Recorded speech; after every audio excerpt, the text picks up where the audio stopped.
Welcome to season 3 of Necessary Conversations. I'm your host, Saleem. I appreciate all y'all support. Don't forget to comment, like, subscribe, share. Enjoy the episode. Thank you for watching. People don't know I'm one of the first guys who dunked on Manu Bol at 7'7". A little A bit. lot of these young boys are blowing kisses now, so I get texts from my boys like, "Yo, they doing what you doing." I said, "Different circumstances, guys. Different circumstances." Welcome back to Necessary Conversations. I'm your host, Saleem Messiah, and today we have a special treat for the 100th episode. He's from New York. He's a three-time All-American, a three-time Player of the Year in the NE10, a three-time NBA champion, two with the Rockets, one with the San Antonio Spurs, third in playoff games played in Houston Rockets history behind Hakeem Olajuwon and James Harden with 74 games. He hit the famous kiss of death shot versus the Phoenix Suns, and he coached in the NBA for 13 seasons. Welcome to the show, Mario Elie. Thank you for having me, my man. Appreciate it. I definitely appreciate you coming on. Um, I first knew about you being here my freshman year. I commentated a game for the men's basketball team, and I'm looking around the gym and everything. And I'm like, Elie, his jersey retired. Okay, he must like. And I see he's the only jersey retired, so I'm like, okay, who is this guy? I look you up, and it's like NBA. It's like, oh, that's crazy because we're Division II and everything like that. So it's definitely an honor to get you on here, especially for the 100th episode. I'm going to get right to it. You're from New York. I read that you and your brother would go to the park and play 5-on-5 as a kid, and you try not to lose a lot because once you lose, it's hard to get back on the court. In what way did those experiences shape you, and how did it transfer over to the grit you had when you played in the NBA? I mean, you see the documentary with the New York City point guards about, Marbury and those guys. I Yeah, experienced the same thing. Ain't nothing like experiencing New York basketball, growing up playing in front of thousands of people in a park game, which is yeah, crazy. And you know that guys that got the music playing, guy on the mic, you get dunked on, guys run on the court. The yeah, environment is insane. So if you can play there under those pressures, I mean, you can play anywhere. So it was pretty easy for me, but it was real exciting, just King Towers, Rucker Park, 139th Street, going to yeah. Brooklyn. Them Brooklyn dudes wasn't no joke. You beat them, they want to whip your butt. So we had they chased us to the train station. We got to get up out of there. Them Yeah. Brooklyn dudes were sore losers, going out to Queens as well and playing, going up to the Bronx. So growing up and playing hoops in New York was the best, man. I also read that you grew up originally playing baseball. What kind of shifted your focus over to basketball? I give my brother credit.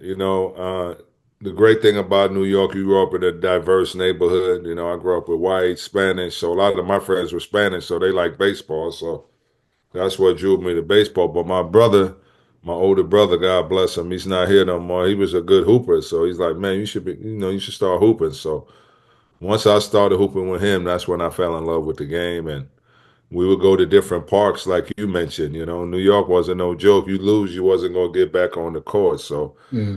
me and my brother used to run parks, and they never could get us off the court. So we like, okay, we dominated this park. Let's go to 81st. So we dominated that park. Let's Yeah. go to 79th and Riverside. We'll dominate that park. So that's how that got going. So I read that you got cut for your ninth grade team originally, and your sister didn't really let you pity yourself. What type of work went into? I read that you also grew 4 inches that summer as well. What work did you put into to make sure like this is never going to happen again? Yeah, that was sort of a critical point of my, basketball career when I thought I was all that. But, getting cut for the freshman team, I'm like, man, how I get cut? I'm better than a lot of these cats. But, I credit my sister, she like cussed me out and said, yo, man, what you gonna do about it? Don't be moping and pouting about it. Do something about it. So I did that. Like you said, I grew. I was killing those dudes in my ninth grade. The intramurals, we ended up winning. My team ended up winning it all, but I was dominating. So I made sure next year that didn't happen again. So I made the team. We went 25-0 playing with my boy Chris Mullen and a lot of other great players on that team.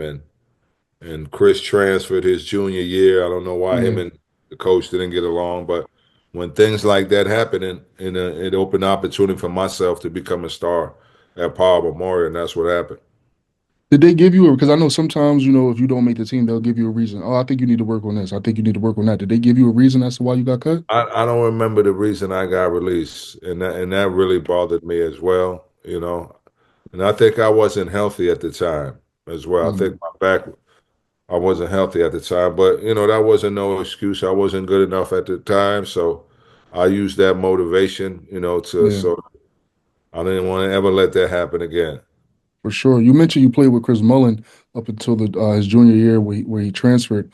What was that like? Were you able to see like, oh, this guy got some game. He might be able to make it to the league. Dude, this dude, man, could shoot the ball way back then, man. Dude never Yeah, stopped playing. He was playing with the church as well as a young man. He was a really good player. He was in great shape.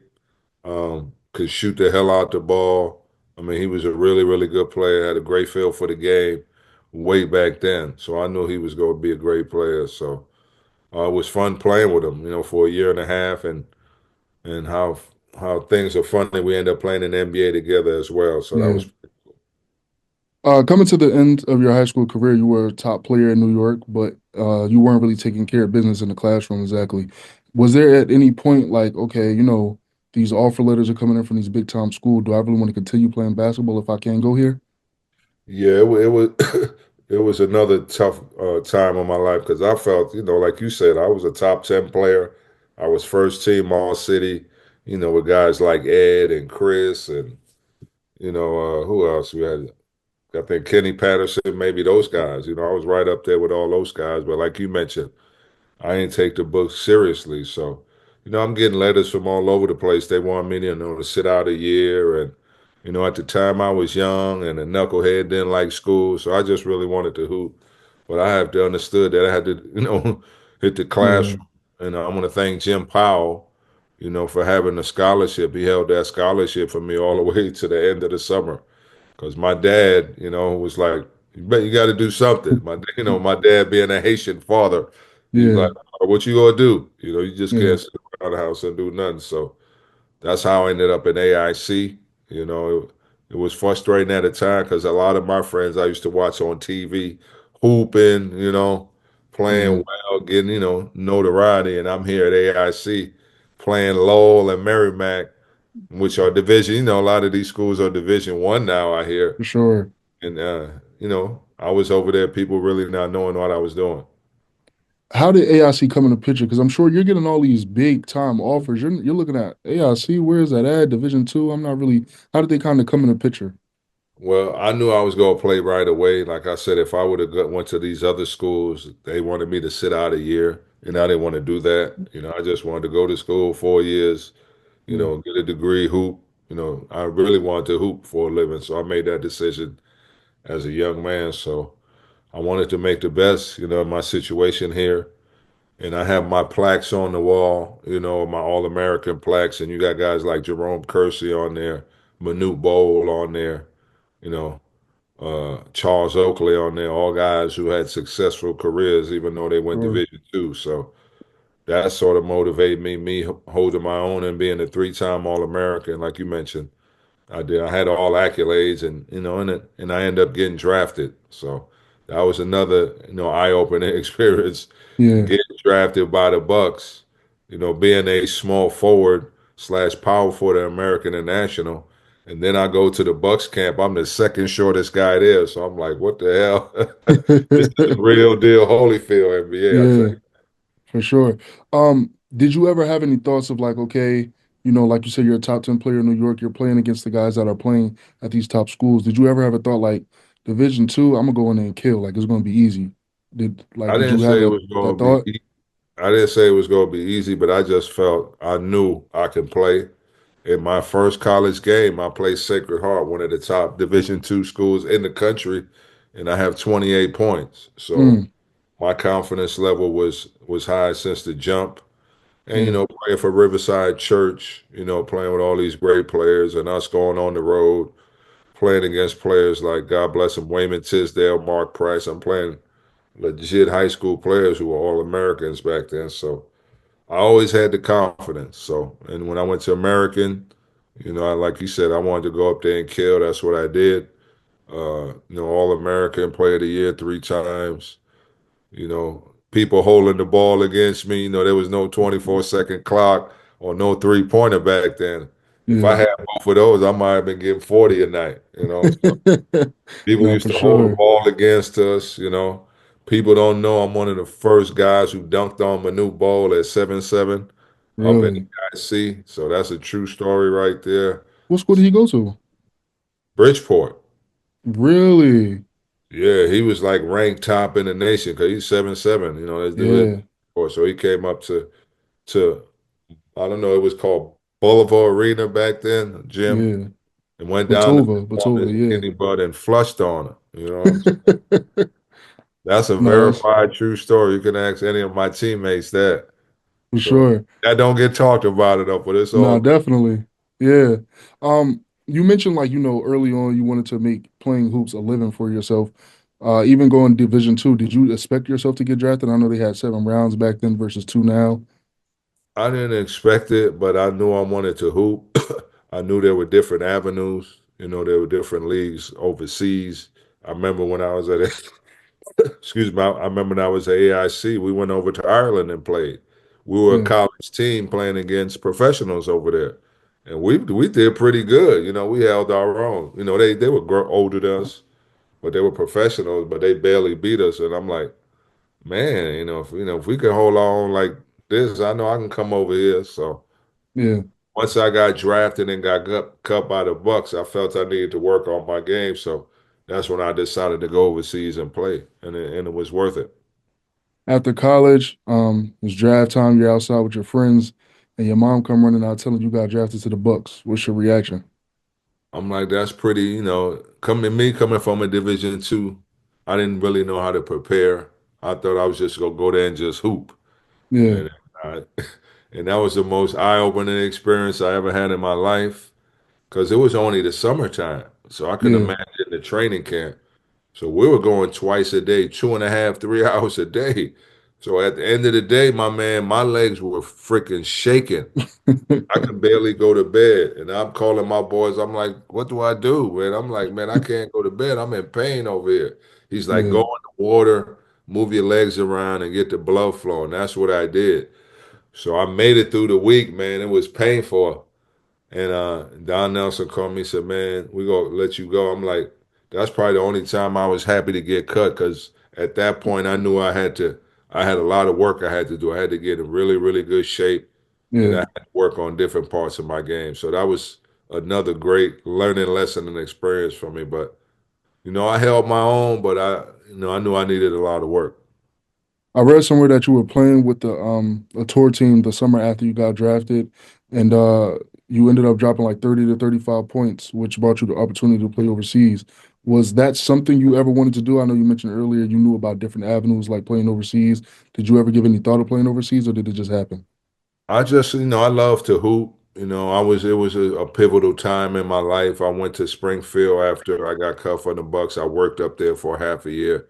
And then my buddy, a good friend of mine, introduced me to a guy. Said he has a little tour team that goes and scrimmages colleges.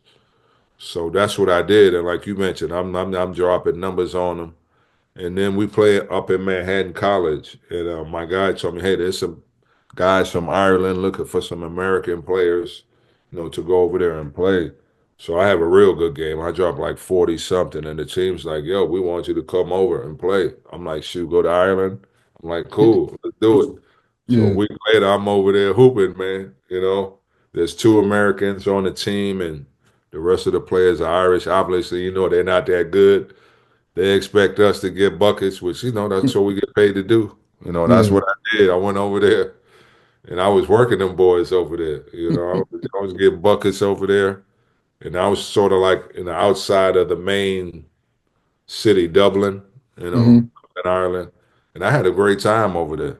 I had a ball and it's funny when you see the stats of the scores, it's like 39, 38, all Americans over there. Yeah, We were getting buckets. That was our for job. sure, So for sure. I know you played in art. You mentioned you played in Ireland. You also played in Argentina, Portugal, the USBL, the CBA. How were all those experiences? Like, I mean, you're playing all over the world, getting to play your favorite sport, something you love to do, get paid for it, obviously, and you're just traveling the world. How was those experiences? those were great, man. Going over, seeing the world, seeing places I would never think about traveling to, you know. through basketball. Argentina is a beautiful country. I had a really great time over there. I went to Portugal for 2 years. My first year we won the championship of the country. Then we get to travel a little bit to Luxembourg and to Yugoslavia before it all broke up. But it was Mm, pretty neat. The people were great. They treated us great. The experiences were great. But it was tough at times, when you're overseas for 7, 8 months at a time, you like Mr. Crib, Ain't yeah, nothing like the States, People no, for over there sure. always talk about, we want to come to America. I said, I bet. There's little things you miss. But, it was a great experience. I got the chance to work on my game, develop my game. And when I felt I was ready to make another shot at the league, I thought that helped me out. How did they shape you for the actual NBA? Because you mentioned you're getting buckets over there. When it came to the NBA, you got your buckets. You were a 3-point shooter, but you were guarding mostly the best players. Were you able to see like, okay, when I go to the NBA, I have to kind of change my role because if you're playing with guys like Akeem Olajuwon, Clyde Drexler, Vernon Maxwell, Tim Duncan, like you got to kind of just find your way in your role. Well, I just found the worth ethic overseas because they practice twice a day, you know, Yeah, like 5 days a week. I'm like, man, these dudes really work. I mean, I yeah. know we usually do that for training camp, but these dudes like, because you probably play like 1 or 2 games a week, but I'm like, damn, we're going twice a day. So I really got my conditioning going. I really developed from sort of a small forward to a 2-3, and I was able to, put it on the floor a little bit better. I was able to shoot, like you mentioned. I really worked on my shooting. So after that, that's when I came to the CBA. I really had success my first year. Then my second year, I really exploded. George Carl and Terry Stotts were my coaches, who've been NBA coaches for a long time. Yeah. So them two guys saw something in me, and that's when everything took off. I got called up by Philly for a 10-day, didn't work out. Then a month later, I went to Golden State, and then everything just worked out from there. How cutthroat is the NBA business? Because correct me if I'm wrong, but I read somewhere like your first road trip, um, you were with the 76ers. You didn't really play that first road trip, but the coach told you like he'll start to give you some minutes. But then they made a trade and they end up having to cut you. So how cutthroat is the NBA business? It's part of it. That's what you sign up for. It's a privilege, to put on an NBA uniform or to grace an NBA floor. That fraternity, there's not many guys who can Yeah, claim to ever play on the NBA floor. But what that experience did was really instill confidence because I was killing them boys in practice. And I got in a game in Seattle. I remember, the coach was going to play me. This is the reason why he's going to play me in Utah. I came in, it was 3 or 4 minutes left. Seattle was busting all, but I came in and scored 6 quick points. The coach was like, man, I'm yeah. like, I'm out here to give buckets, man. I ain't trying to go back to the CBA. So my confidence was always there. And then, like I mentioned, I was killing them in practice, and they made a trade. So I had to go back to Albany. But when I went back there, I was really killing guys. So 3 weeks later, Golden State calls me up, and Don Nelson said, I'm playing you 25, 30 minutes tonight. You got to show me what you got. I get 11 and 4. I get 14 and 11, a double double, and the rest is history. He signs me to that year and the next year, and I become a free agent. That's when I go to Portland and Houston. So that's how the journey started. You get traded. You mentioned your time at the Blazers. You get traded from the Blazers to the Rockets, and then you win a championship your first year with the Rockets. How was that? That was great. I felt I was an established NBA player. I was a rotation player. And I remember going to San Francisco, after vacation, and I was with the Blazers. I really enjoyed my time there. It's when I signed my first really $1 million deal. Really Yeah. excited about that. And when I came back from my vacation, my phone rang and my agent said, "Yo, you've been traded to Houston." I'm like, "Whoa!" I'm like, I'm gonna play with a dream. And I was already friends with Vernon Yeah, Maxwell. We used to talk mess to each other when we used to hoop against each other. yeah. I was real excited about that move. And once I went to training camp with the Rockets, I'm like, man, we got something special. And then I really got an up close and personal look to see to notice how good Akeem Olajuwon was. And it was just not It was just not fairy tale. It's the real deal. That dude's the real deal. Was it kind of like fairy tale almost when you got to them? Because, like you said, you're overseas. It's much different. You're missing home. I'm sure just the conditions as far as how you guys get treated overseas versus the NBA is just completely different. Was it like, oh man, this is like everything I ever dreamed of when you got back to the NBA? Yeah, it's motivation. Yeah, you staying at five-star hotels, you flying Yeah, private, getting big wallets. I mean, you're getting big time per diem money. I mean, that's the life. You don't want to wear a suit and go to work on a 9 to 5. You want to hoop. You want to yeah, work 4 hours a day, go to shoot around in the morning, got a game in the evening. That's all we yeah, do. We got practice, we travel. I mean, that's the life you want to live. Short period, keep yourself healthy. I was fortunate to play 11 years and 3 or 4 years overseas. So I was lucky. I decided I wanted to do that for 11. I loved it. I enjoyed it. And like you mentioned, winning 3 championships. You know, People don't know, like you mentioned, third on the Rockets in playoff games played. yeah, Played 116 playoff games in my career. Not a lot of people can say that. yeah. Division II, seventh round. So pretty cool career, man. Pretty No, cool for career. sure. Did you guys feel like you had a championship team that first year when you were with the Rockets? Absolutely. Absolutely. Because, you know, like I told you, Dream, I remember playing with the Blazers. We got eliminated by the Spurs. And Portland is right near Seattle. And the Hmm. Rockets played Seattle in 7 game series. So I drove up there to watch game seven up there in Seattle. I think Sonics beat them in overtime in game seven and moved on. So I'm like, the Rockets are close, and they just need to add some pieces. And they drafted Sam Cassell, and they added me to the mix. So that ended up being, the key pieces to the squad. And we had a great year that year. We started the season 15-0. We were rolling. I mean, Yeah, we won the West that year. I think we won 59 games. Played the Blazers in the first round, Clyde, Kersey, and then we beat them. Then we played Barkley and Kevin Johnson. Tough 7 game series against them. Then we played Karl Malone and John Stockton, in yeah, the conference finals. And then we would go play a damn war against the Knicks in '94. That was like a yeah, thug match. The two best defensive teams in the league. You yeah, got two of the best centers in the league. Both teams physical, aggressive. So, I think they changed like 8 or 9 rules after that series because the defense was good. I mean, you yeah, got the players out there, tough-minded players. yeah. Harper, Maxwell, Otis Thorpe, Oakley, Ewing. Hmm. I mean, Starks. You got a lot of good and mentally tough players out there. So that was pretty cool beating them, especially me being from New York, growing up 5 minutes from the Garden and, us beating them in the finals. Yeah, And, the OJ thing, half of the OJ chase, the half of our yeah, game. So that was sort of a crazy year, but for it was sure. so cool, man, just to experience winning a championship. Not everybody gets to experience that. I'm still to this day, I can't walk around Houston without people not noticing me. I'm like, Yeah, this happened almost 30 years ago, and people, still recognize me, which is pretty cool. for You know, sure. I try to lay low, I don't get out much, but people are like, kiss of death, kiss of death. So Yeah, that's pretty cool. for sure. Speaking of your kiss of death, I mean, it was needed. It was needed at the time. What was going through your head at that play? That's a celebration we probably really haven't seen since.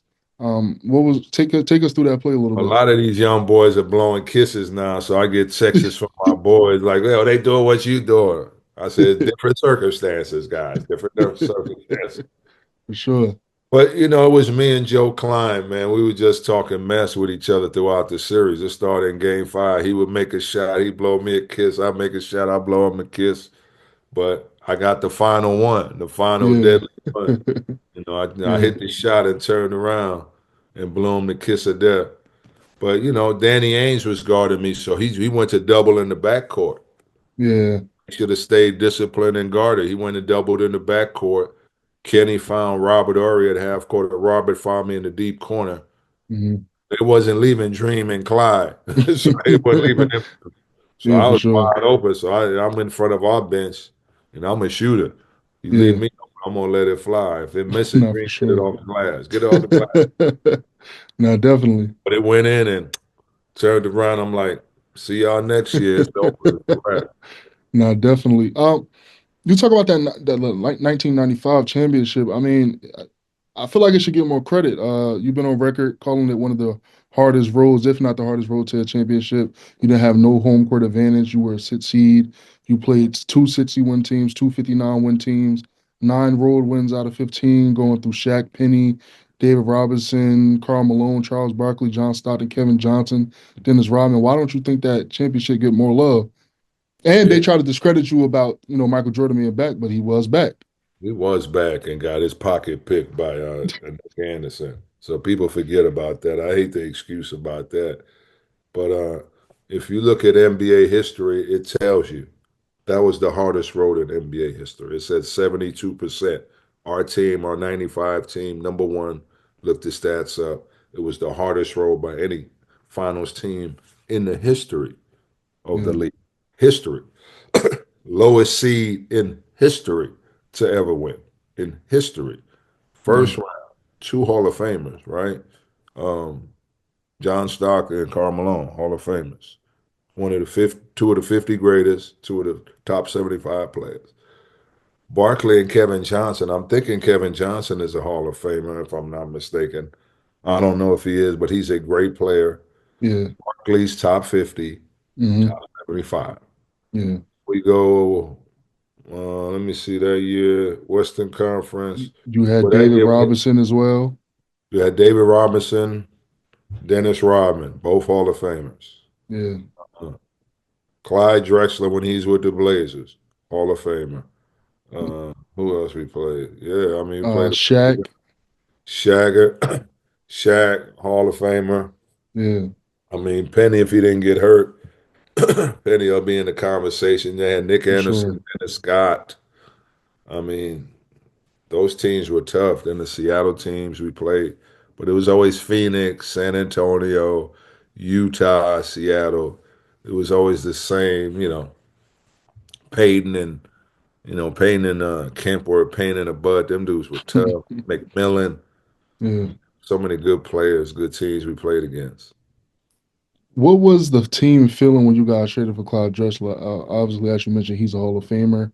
You guys won a championship before. Did you guys kind of feel like we didn't need it, or were you guys excited for it? We weren't really excited for it because we won with Otis, and Yeah, I'm like, well, Clyde ain't win nothing. We won, we beat them last year in the first round. I'm like, yeah, what he got left in the tank? Is he gonna come in and hoop?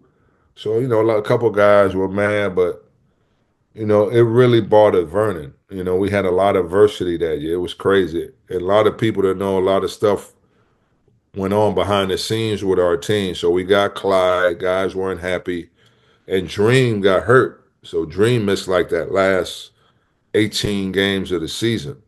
mhm, So we sort of struggled a little bit, and that's why we dropped to the sixth seed because he missed a lot of games that year. And but the one thing I did realize was Clyde was keeping us afloat. He would have big games for us, 40 points, 30 points. I'm like, yo, this dude could hoop. I said yeah, if we go to the playoffs with a healthy Dream and if Clyde's playing the way we playing, I think we can make a little noise in the playoffs. And that's exactly what we did. But in the first round against Utah in 95, Vernon quit on the team after the second mm, game of the playoffs because he felt jealous of Clyde. There was a game in game two in Utah when Vernon didn't play a lot in the fourth quarter. Then Rudy T puts him in at the end of the game to put him in for a shot to either yeah, tie or win the game. And usually Vernon is one of the best in the league at that, hitting big shots. definitely. He wasn't locked in. He missed it. He was pissed. Him and the coach got into it, and he left the team. He quit the team. Mm, So now we go back to Houston in an elimination game with one of our best players. So all of us had to really step up, and that's what happened. So it allowed Clyde really stepped up. I stepped up. Sam stepped up. So it allowed other guys opportunity to step up. So, okay, you guys won your two championships there at Houston. You play a little bit for Houston after. What made you leave Houston for San Antonio? You were, So, you trade everybody. You trade Sam, you traded Mark, yeah, you traded Robert. Or I mean, I was one of the few guys left there standing. I was older. They were going in a different direction. And that last year with the Rockets was a tough year because they had a trade for me to go to Toronto. So mm, we're on a road trip going to the East Coast. So I get to New Jersey and there's like 100 cameras in my face. What do you think about your trade to Toronto? I don't know nothing. I'm like, what? I'm yeah, to Toronto? I'm going to another damn country? What the hell going on? So I'm pissed. I don't mind if you trade me. Just let me know. Don't for catch me sure. out the blue. So they caught me out the blue, and the trade never went through. So the Mm, relationship with the team was fractured at the time. So yeah, I really, at the end of my, I had maybe 20 games left with the team, so I knew I was leaving after the season. So I was pissed and, really didn't give my all. I'm like, man, all the sweat and blood and tears, winning two championships.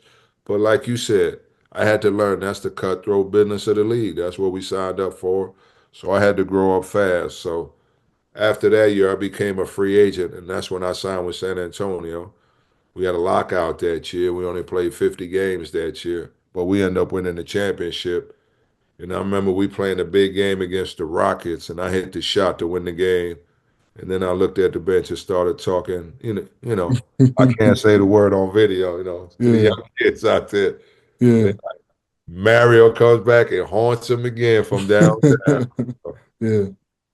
Uh, I'm a personally a Lakers fan. You mentioned, guy, you get traded and it doesn't go through, and you have to go back to the team, and it's a weird vibe. I'm a Lakers fan, like I said, and they're kind of going through the same thing with the Dalton Connect trade and the Mark Williams trade that kind of didn't go through. How weird and different is that when when a team tries to trade for you, and now it's like you got to come back and just be buddy buddy and kind of professional. It's the business, man. We get millions of dollars to play this game. So I'm sure a lot of people would take that problem any day. I'm sure you would take that problem in a minute. So For sure. we make a lot of money, and this is what we signed up for. This is the ruthless part of the business. I was blessed when I got traded. It was in the off season, like I told you, that trade from Portland to Houston. It was Yeah, during the summer, so I was able to easily adjust, move my stuff. I can understand guys being frustrated during the season, but that's the business we in.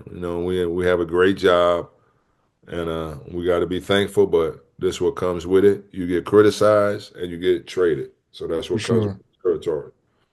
He wasn't originally a starter when you got to San Antonio. It's been on record by the media that Coach Pop job was on the line at the time. You told Avery Johnson, "Give me 2 weeks," and you started right after that. What kind of went into that situation?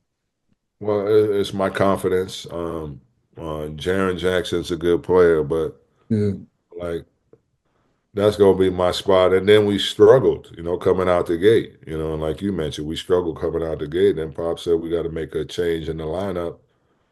And then, we went on and won 16 in a row and won yeah, the conference and went on and won the championship again against my Knicks. Grew up 5 minutes for the guard. yeah, Wasn't nothing like winning a championship at Madison Square Garden. I mean, I grew up on 97th Street in Amsterdam and the Gardens on 34th Street in Broadway. I mean, that's what, 2 miles from where I grew up. So I went in the championship there, holding up the trophy in the garden. I yeah. didn't take off my uniform the whole night. I wore my uniform till the next morning, till I got back to my, I think I got back to my hotel at 9 o'clock the next morning. So that's all I remember from that night. So Obviously, you won the championship. Coach Pop, kind of took you to the side and thank you for challenging the guys like Tim Duncan and David Robinson. How were you able to challenge those guys to obviously get to the championship level? when you got credibility, you are able to do that, and they saw it firsthand. We beat them, Yeah, one of the years to go to the championship. They had a 65 win year. They were the number one seed in the West. They had the MVP, but like Rudy T said, don't ever underestimate the heart of a champion. That's kind of guys we had on our squad. So it was just we had some warriors on our team and had some mentally tough dudes, and like you mentioned, we won 9 games on the road. So we had Yeah. some mentally tough guys that we had each other back when things weren't going right. We never pointed at each other. We saw it brought us closer together. So fun group, man. Fun group to be a part of.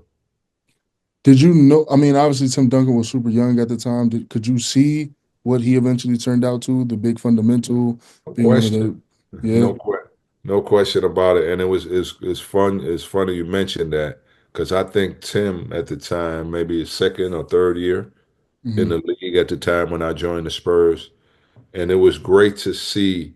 It was sort of like a passing of the torch where David Robinson, like, yo, this dude is too nice. He got to be the top dog. I got to support him.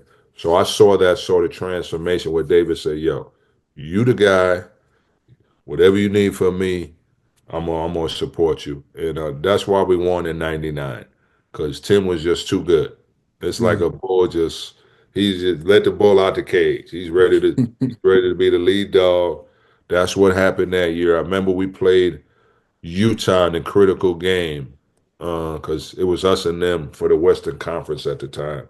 Hmm. And Tim just had 37, 16 against Karl Malone. He just dominated him.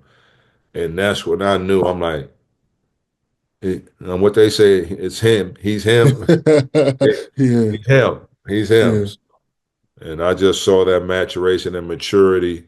I mean, we played Kevin Garnett in the first round. Kevin Garnett's yelling and cussing at Tim. Tim's just smiling at him. Here's 35, 15, and 6, though. Here you go. With a smile on your face. So that's why Garnett always he said, Duncan, but I could not rattle. No, you cannot rattle that man. Yeah. Yeah. You play with so many stars, man. Like we just mentioned, Tim Duncan, David Robinson, Charles I think seven, Barkley. eight Hall of Famers I played with.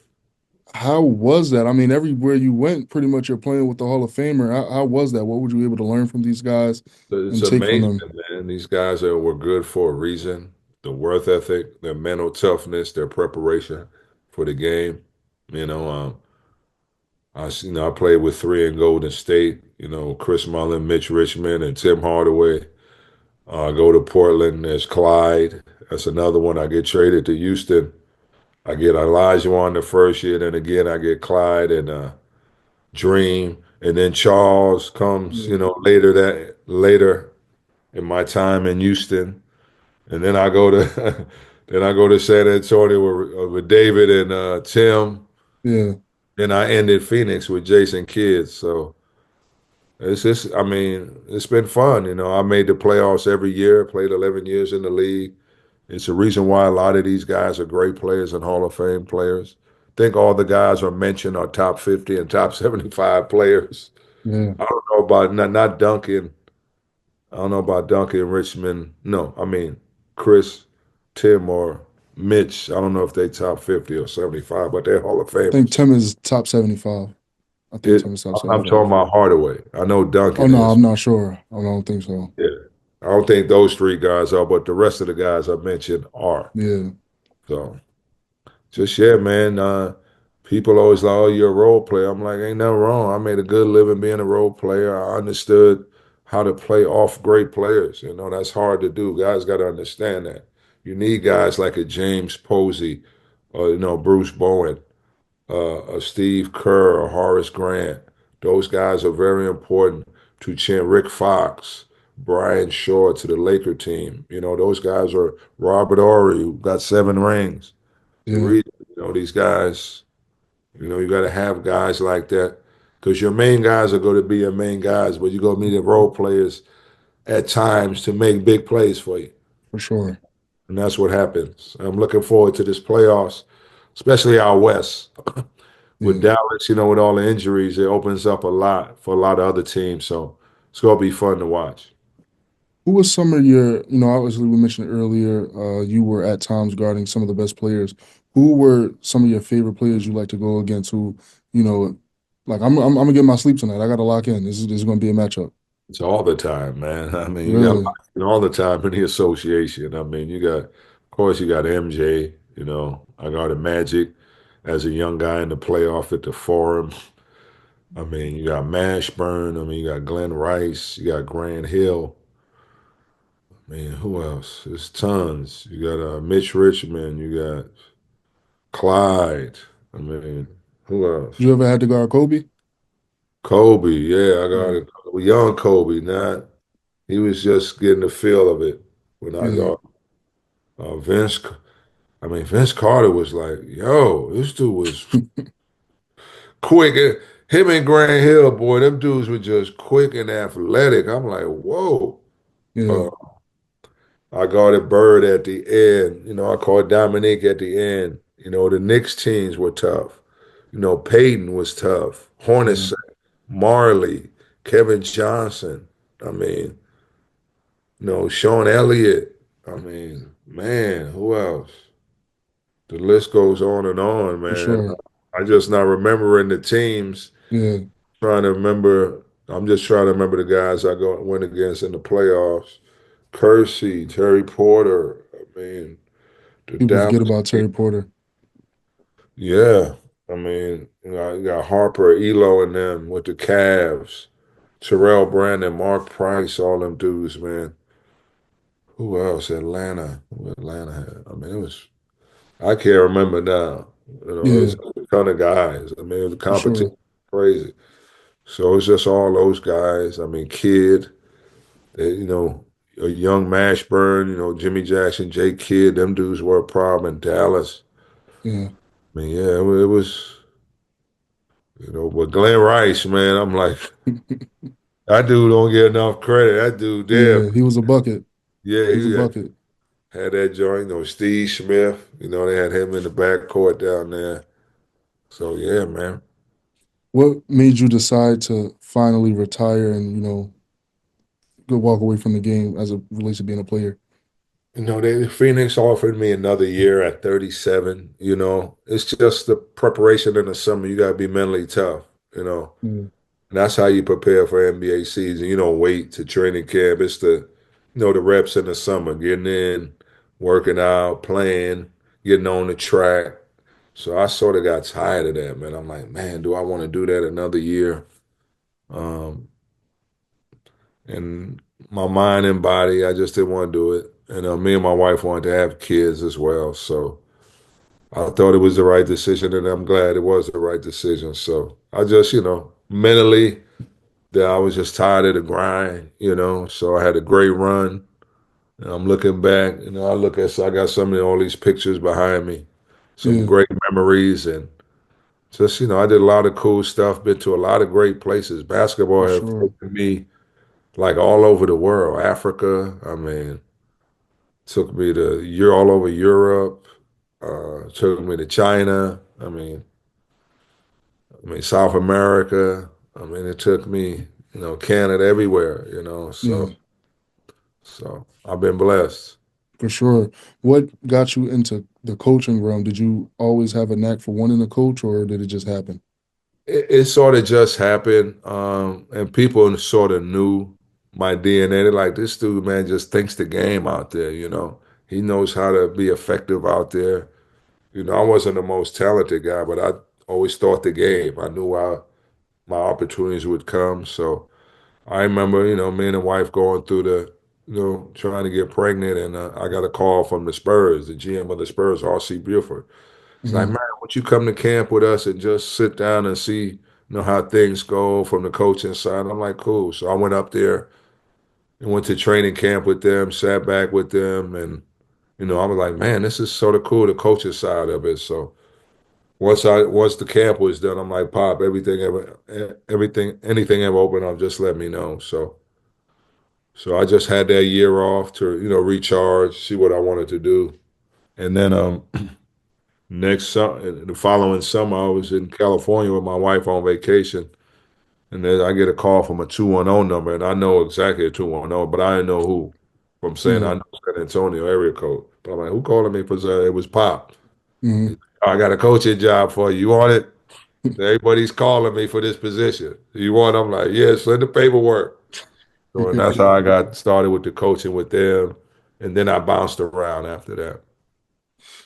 Out of all your accomplishments in the NBA, what makes you most proud? Obviously, you mentioned winning the championship in Madison Square Garden, right down the street from where you grew up. But other than that, what makes you just proud about being in the NBA? My most proud moment, what was cool, was in 1997. I was voted in the last 30 years one of the top 10 Rocket players. Mm, And the people I'm there with are all like amazingly great players. And for people to see what I brought to a squad, averaging like 9 points in my career, but they know I stepped up in big moments. yeah, So I'm sitting there with Barkley, Hall of Famer, Calvin Murphy, Hall of Famer, Olajuwon, Hall of Famer, Elvin Hayes, Hall of Famer, Ralph Sampson, Hall of Famer, Rudy Tomjanovich, Hall of Famer. I don't know if I mentioned Calvin. I think I did. yeah, Barkley, Hall of Famer. Clyde, Hall of Famer. And then it's me and Sam Cassell. yeah, So it's sort of cool that what people recognize is it's not always the star. It's why we got this guy on the team in his first 2 years. Sam wins two and I'm winning. We were both a big part of it. So I thought that was pretty neat. And I got the photo in my house of all of us sitting there, and I have a look on my face in that picture of just humbleness. I'm yeah, like, I'm sitting here with some of the greatest to ever lace them up. for And, sure. and I'm like, do I deserve to be on this line? But it was cool that the people of Houston that voted, like, Mario was like, he brought a lot to the team. So I thought that was a very humbling and pretty cool moment for myself, being a seventh round pick, the 160th pick, second to the last pick of the draft. And I think I was a Jeopardy question one time as well. So that was pretty cool too. For So sure. You're from New York, obviously, and New York is famous for bringing five people to the blacktop. So I gotta ask you, you going to the blacktop? Who's your five you're gonna bring? they got to be from New York. Yeah, it could be from anywhere. Well, if it's for New York Black Top, I know they asked Chris Mullin that on one little thing. Yeah. Man, that's a hard one. Kareem definitely be on the five. Hmm. Him and Doc for sure. I gotta claim Doc, even though he's not from the city. He's from Long Island, so I'll claim him. Yeah, it had to be Prime Kareem, Prime Doc, Prime Tiny, and who will be my? I got my point. I got my small forward. I got my center. Who else I'm gonna bring? Oh, I thought I may throw my man Mully out there. I need a shooter out there to do something deep. Yeah. And I throw myself in there. I don't care. Okay. I'm a big fan of Rod Strickland. I may throw Rod in there too. Rod is my guy. Rod's one of Yeah. my favorite players. I don't think he get enough credit on how good he was. No, Yeah. for sure. He had the He's a ball on he the was a string. hell of a talent. You know. Definitely. I love my New What York guys. I always pull Kenny Anderson, Kenny Smith. Those are my guys. I always pull for the New Yorkers. guys got a lot of talent, for sure. For Yeah. sure. What would you say is your most proudest moment in life? Obviously, you've done a lot of great things. I know you go back to Haiti a lot to do a lot of missions there. I think you said China even a little bit, but what is your most proudest moment besides being in the Yeah, NBA? just being a good dad and husband. Yeah, With three great kids. It was challenging. I have triplets. My yeah, kid's about to be 22. So, and then graduating from college. I thought that was really big. That was very important to me, especially not loving school as a youngster, and knowing that I needed that in my life just for my maturity and for my self belief, and me able to do that. You know. A lot of people don't know my sophomore year, I wanted to transfer. I wasn't doing well in school. I was frustrated. I felt I was better than I wanted to go play in the higher school, but I wasn't focusing on my grades. So, the AIC stuck with me. So I ended up, pulling through and passing it. So that was a critical part. So, and then me graduating, I got a picture somewhere of me at graduation, and I thought that was pretty cool. Graduating from college, being a Haitian, people know about the situation in Haiti. Yeah, It's tough, especially for right sure, now. They're going through it. So being a Haitian and being proud for where I'm from. So for sure. my mom, my mom's not here. My brother, my dad, it's just me and my sister. So just want to make them proud and continue. Definitely. Um, I got one more question for you. Obviously, AIC, it's a Division II college. Um, are you able to catch any of the games? I work. I'm a scout Okay, for the Pelicans, so I'm always on the road. really? Working and scouting games. But I would love to go up there and make it for a game. I think I was up there a year or two ago to do a camp. Okay, A lot of my friends up there, so still got a lot of friends in Springfield. So when I'm in the East Coast, I do try to get up there just to say hello to a couple of people. Still got some good friends up there that I stay connected with. how long you been a scout for the Pelicans? This is my second year. I'm doing Yeah, it second year. So you enjoying it so far? I mean, get paid to watch basketball games. I got the best job in the world.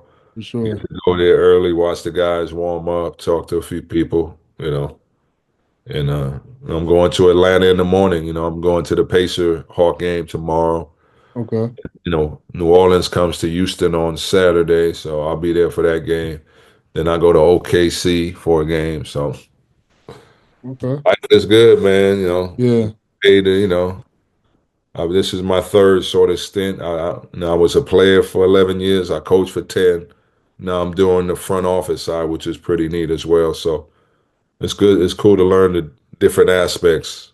The NBA. NBA's been good to me. I've been part of for it sure. almost 23, 24 years. So Yeah. I'm enjoying it.